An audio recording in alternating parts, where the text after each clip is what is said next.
Hello, Sarah.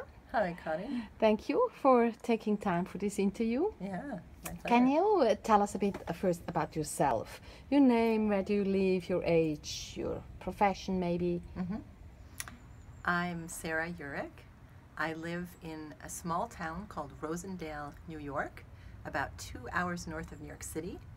And I grew up in Switzerland, near Zurich.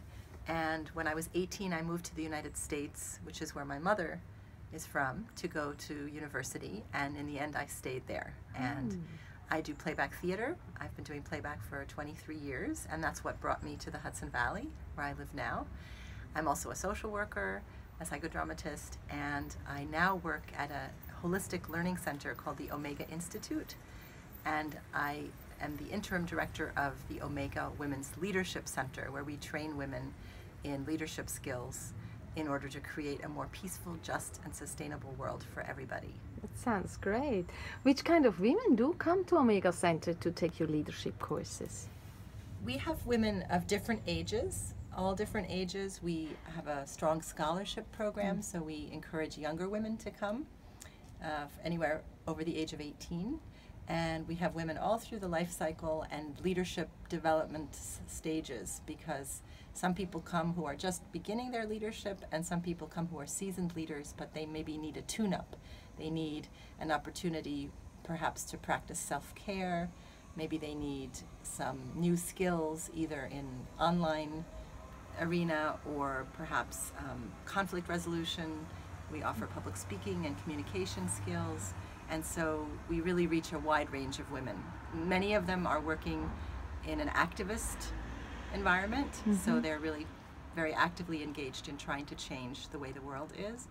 And they also cover all the different professions and fields. That's interesting. So age-wise, profession-wise, wide range. Yes. How do they find Omega Center? We have a large number of people that know about our institute in the United States. We're just celebrating our 40th anniversary, so we've been around for a while, and we reach people through our media and communications, and then we are always building new relationships. And we are a nonprofit organization, and we particularly seek connections with other nonprofit organizations, so we can support their work through what we offer.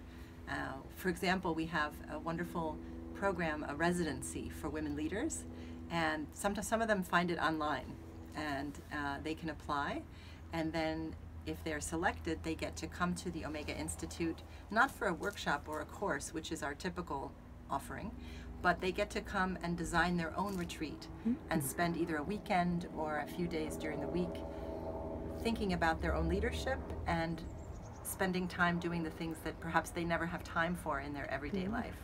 So some of them do writing projects, they finish a grant proposal, or perhaps they've been working on a book for a long time, and this is the opportunity to have quiet time and finish that project. So we get to support fantastic. people. Yeah. And you're monitoring these courses. That's yes.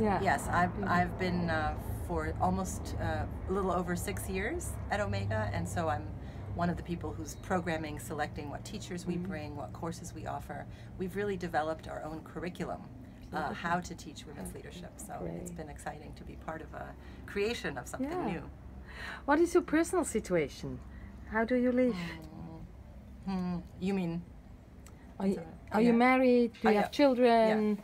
So I live with my wife, Felicia Flanagan, and we have a little house, and we have a wonderful dog, Sunny. And I met her in New Paltz, which is nearby. She was a student there, and she's originally from Brooklyn. And now we've been together almost 20 years. Wow. So we have a lovely circle of friends. We do a lot of creative activities. We have music and drumming and art and theater and performance. And she also makes ceramics. She has a beautiful studio in our house. So. Great. So, Sarah, how would you describe, and I know this is a kind of general question, but still, how you would describe the situation for women in, well, your country or your surrounding, or what do you observe? How? It's interesting. When I first moved to the United States in the early 90s to go to college, university, I took women's studies in the very beginning, and it's been interesting to see how things have shifted over the decades. Right now in the United States, we're in a situation where there's a lot of political backlash and a lot of conservative approaches to, for example, very basic topic, women's health, which is really the health of everyone, because women are the people that give birth to new people, and so, but there's a lot of restrictions right now, and it has become more difficult again to feel that women have equal rights, and we've never fully achieved equal rights in the United States, or I believe pretty much anywhere, but there's a lot of work to be done, and it's been disturbing to see the developments. We're also actively engaged in dialogue with younger women, because every generation has a different approach to feminism and what does it mean to be a woman. And in another part of the dialogue in the United States very strongly right now is looking at gender identity in general, because we have these boxes of a man and a woman that have traditionally existed very strongly, and now people are questioning that, and younger generations see things very differently and have a very open mindset about how you present your gender. What does it feel like on the inside? Do you need to ascribe to a gender, or can you be sometimes referred to as gender fluid?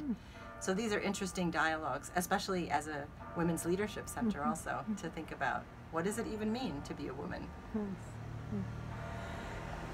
Sarah, now we go back to a bit more personal approach. What is something at this present stage of your life you find challenging? Is there something you find it challenging to deal with? Yes, well, I would say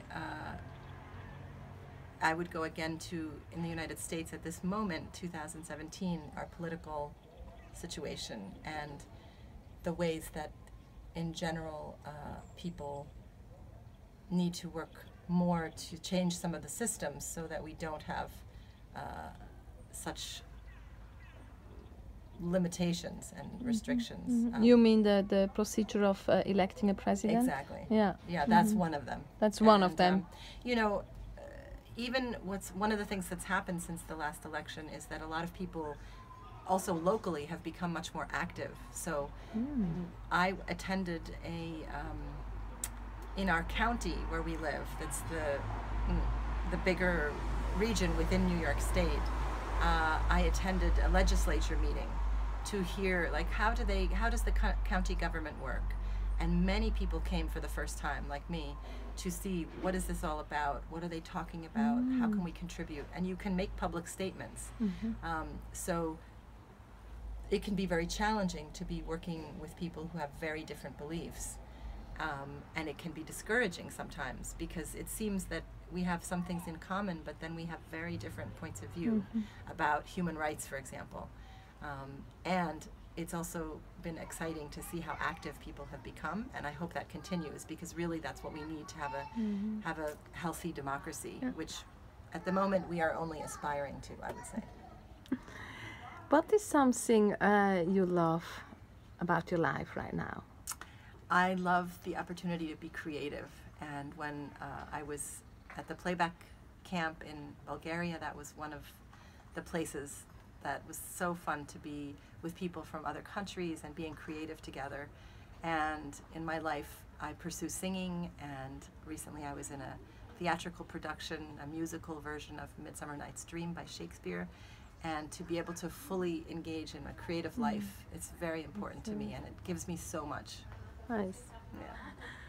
So my last question would be, what is your tip, your advice for women? That's fun. Let's see.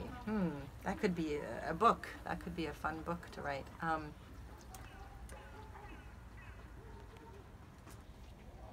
I think what I'm tuning into is to invite people to listen deeply inside, to listen to your heart, and also to connect with your body as much as you can, to be physically active, but also be in a kind, compassionate, and energizing relationship with your body. Thank you so much, Sarah, Yeah. and all the best. Thank you, Karin.